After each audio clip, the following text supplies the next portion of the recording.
수학의 답, 줄기와 잎 그림이라는 아주 특이한 이름의 개념이 있습니다. 자, 얘는요, 재미있어요. 일단 어떤 내용이냐 하면 뭔가 조사를 해요. 나이가 몇 세세요? 라고 여러 명한테 조사를 했어요. 지금 16명한테 조사를 했습니다. 그런데 조사한 그대로를 38살이세요? 뭐 28살이세요?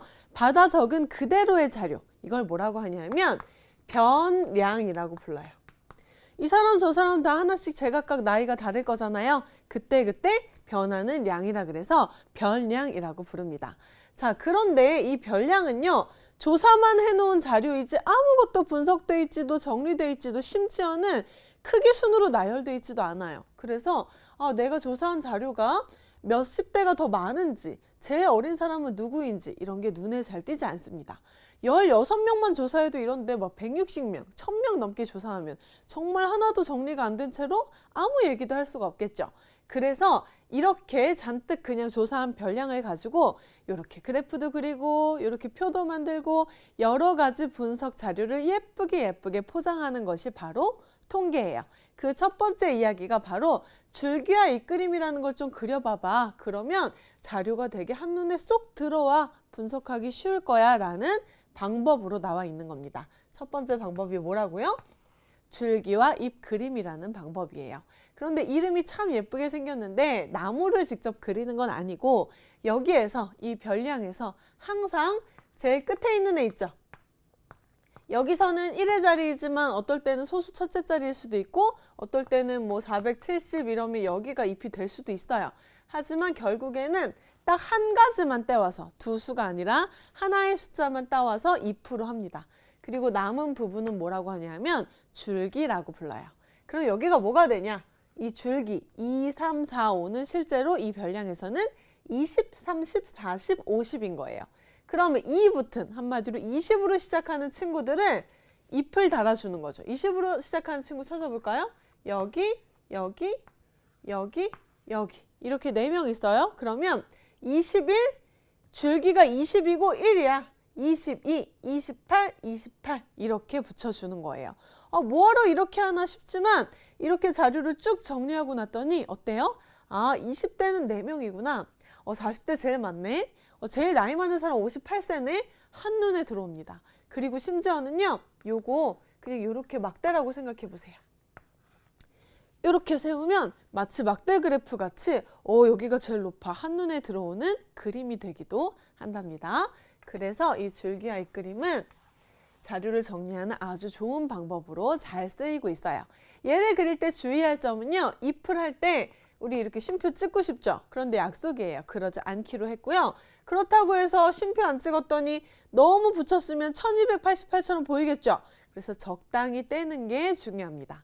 그리고 28세가 2명이라고 해서 1명 적은 거 아니에요. 꼭 2명 다 적어줘야 된다는 거. 이 정도만 주의하면 충분히 어떤 문제든 해결할 수 있어요. 자, 보통 문제는요. 줄기와 잎 그림을 그려라 라고는 한 수행평가 정도에 얘기할 수 있고 시험 문제나 문제집에서는 아예 이렇게 줄기와 잎 그림을 주고서 여러 가지 분석한 결과를 내놔요. 내가 분석한 것 중에 옳지 않은 것을 찾아라 라고 얘기를 해요. 자, 얘는 어떤 애냐 하면 수학 수행평가를 점수를 조사한 자료라고 하는데 아주 많이 조사를 했습니다. 자, 어떤 설명이 붙어 있는지 한번 볼까요? 우리 옳지 않은 것을 찾고 있어요. 첫 번째, 가장 낮은 점수와 가장 높은 점수의 차가 40점이다. 요거에만 집중하면 돼요. 가장 낮은 점수, 우와 5점. 그래도 0점은 아니네요. 가장 높은 점수 어떻게 읽어야 돼요? 45점. 그러면 차이는 40점 맞죠? 그러면 얘는 맞는 얘기. 두 번째, 잎이 가장 많은 줄기. 이건 있는 그대로 보면 돼요. 잎이 제일 많이 달려있는 줄기. 여기니까 그때의 줄기는 3이다. 맞는 얘기죠. 3번, 가장 점수가 높은 학생은 45점이다. 우리 아까 했는데. 맞아요. 전체 학생은 30명이다. 요거는 좀 선생님이 꿀팁으로 얘기해 줄 게 있어요. 전체 학생 얘기할 때 다시 뭐 별량을 찾아서 개수 세야 되는 거 아니야? 그럴 필요 없어요. 여기서 뭐만 세면 될까요? 그렇죠. 잎의 개수만 딱 세주면 바로 전체 학생 수가 나오죠. 세볼까요? 여기 하나, 둘, 셋, 넷, 다섯, 여섯 이렇게 세도 되고 아니면 여기 3명, 여기 6명, 여기 7명. 하나, 둘, 셋, 넷, 다섯, 여섯, 일곱, 여덟, 아홉. 여기 9명, 여기 5명. 이렇게 하다 보면 전체 학생 수는 30명이 딱 나옵니다. 합치기만 잘하면 돼요. 자, 그럼 5번이 틀렸나 봐요. 뭐가 틀렸나 한번 볼까요? 점수가 40점 이상인 학생이 4명이다 그랬어요. 그러면 40점 이상?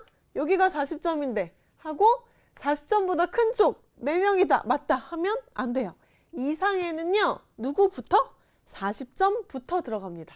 그래서 여기서부터 따져야 되니까 몇 명이에요? 5명이 되어야죠. 잘못된 분석이었어요. 그래서 옳지 않은 것은 5번이다라고 찾아줄 수 있습니다. 자, 기본적으로 통계 단원 어떤 자료가 나오든 하나하나 세세하게 실수하지 않고 분석하는 게 제일 중요한데요. 특히 줄기와 입그림에서 선생님이 수학의 답을 드리자면 전체 학생 얘기할 때는 입회 개수를 세라. 그리고 이상 미만이라는 말에 주의해서 포함되는지 빠지는지를 조심히 결정해라. 이것을 기억하시면 될 것 같아요.